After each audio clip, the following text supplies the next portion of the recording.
Hello and welcome to Python tutorial number 74.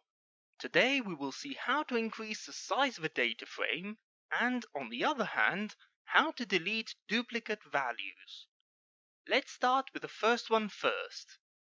In order to add more lines to our data frame, one technique involves the creation of a new data frame with the same size and columns and subsequently appending it to the first. So we can write, for example, df2 equals df, then new df stands for new data frame equals df dot append df2, and then print new df. And as you can see on the right hand side, our new data frame now has twice the number of rows as the original one. If instead we want to add another column to our data frame, we can write, for example, new col equals df age, and then say df age2 equals new column, and then print df as usual. And this time you can see that we've added a new column called age2, which in this case is a direct copy of the age column, but can of course contain other values as well.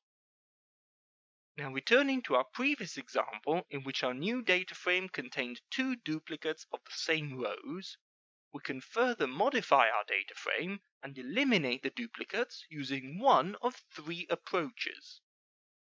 For all three we write new underscore df dot drop underscore duplicates,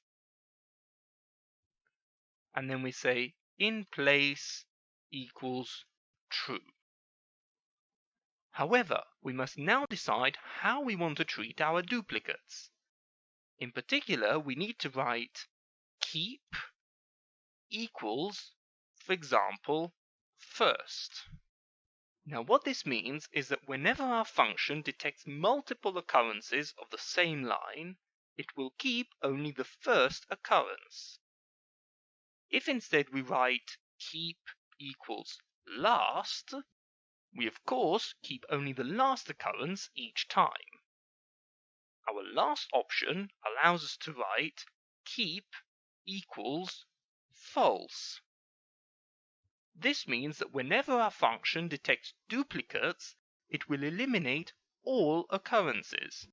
So keeping in mind that our new data frame is made up of two perfect copies of the same original data frame, it is clear that if I write print new df and run the code, you can see that on the right hand side our data frame has become empty because all of the duplicates have been deleted.